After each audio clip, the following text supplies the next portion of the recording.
We turn now to a war being fought right along our borders, and that is the war on drugs. Mexico's Attorney General is now saying that 25,000 people have gone missing in the last 6 years. This amid chaos and violence that has ensued in Mexico as it struggles to fight drug cartels. Now, some say that it's U.S. policies that fuel the war on drugs, emboldening the drug mafias that profit off the illegal drug market.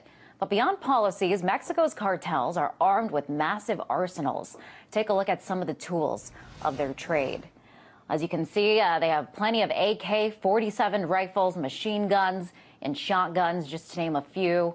Rocket-propelled grenade launchers, you see here, are some of the heaviest weapons the cartels use. And they even have their own monster trucks. Mexico says they've seized more than 100 of them.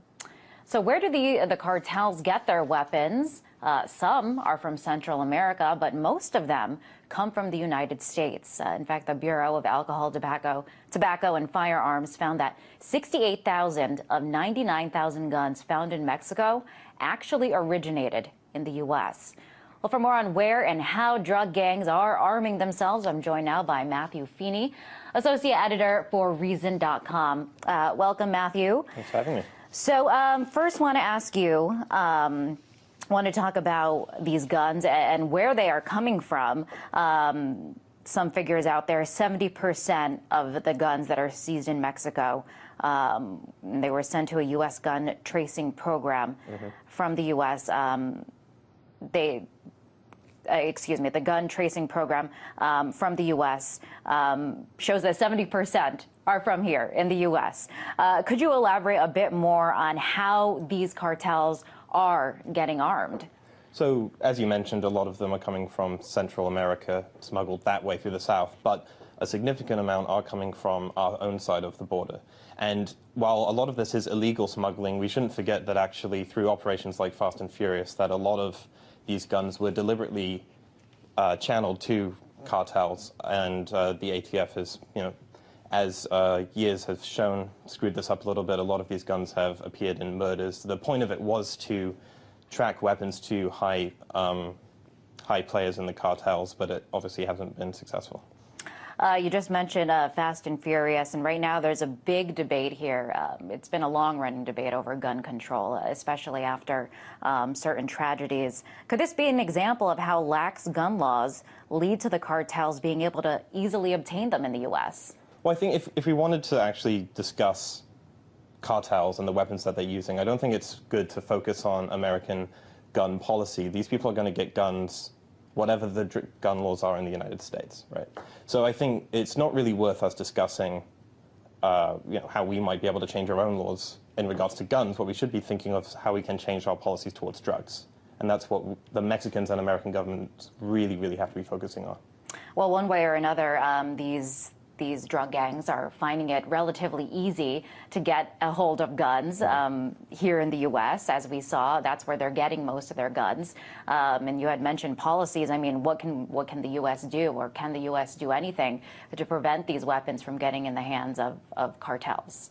No, I don't think there's anything that we can do significantly to make a huge amount of difference to the number of weaponry that Mexican cartels are going to get from the United States. There's a huge number of guns in the United States. They're not going to go anywhere. Like I said, what we should be doing is focusing on what our drug policies are. And we need to be vastly liberalizing our drug policies to disincentivize the violence that's happening in Mexico. All right. I want to ask you, these figures just came out. 25,000 adults and children announced are missing. 7,000 bodies remain unidentified in morgues. Matthew, why isn't more being done to help these families that are still looking for loved ones? And does this show that the fight backed by the U.S. Against drug cartels is failing? Well, there's only so much that the Mexican government can do. Its military and police are already vastly overstretched. And actually, these figures only arose not with the government's permission, but they were leaked, if I remember correctly. And so what can actually be done on the Mexican side is actually a change in policy and a change in focus. So it's obviously tragic for these families, but the best thing to do to stop these disappearances happening is for the Mexican government to actually rethink drastically the way that they've been approaching this problem. And the last 6 years saw a huge push to try and crack down using the Mexican military and trying to reform what's happening in the police, and it just hasn't worked. Something much more drastic needs to be done. And what exactly do you think needs to be done? My own policy recommendation would be is that Mexico and America both legalize, at the very, very least, marijuana and, ideally all drugs. Now, a lot of these figures comes from the time of Calderon. When the bloody conflict, we saw a lot of violence and a lot of deaths. Of course, Mexico is now under new leadership. Is that going to change the situation there, do you think? I don't think there's any indication there's going to be a drastic change, certainly not as drastic a change as I would like. But I think it's interesting that, leaders in the United States and Mexico, once they're out of office, do eventually come back and speak publicly about how the drug war is a failure. It's just a shame that we can't get someone who's actually in office to make that change. So do you think as long as the U.S.'s policies and the approach on the war on drugs remains the same, that this is going to continue along the border?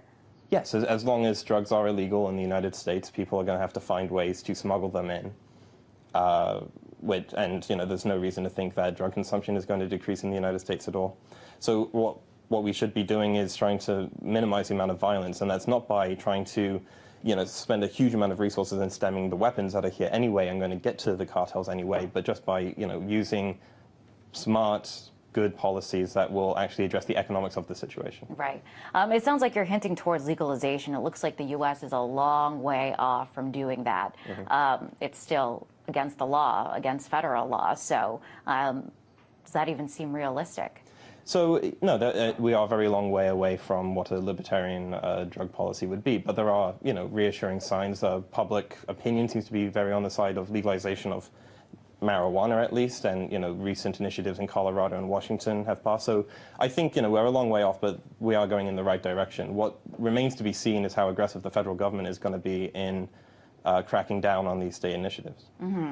I mean, that is touted as a possible solution, but even if that did happen, do you really think that that would encourage the cartels to stop violence, or are they just going to try to make a profit one way or another? Right. So there are other markets that they could decide to move into, and I'm not saying that legalization of drugs would be the cure-all policy for Mexico. I think there's a lot of other reasons why Mexico is in the situation it is. There's, its own economy is suffering, and there's a lot of corruption politically.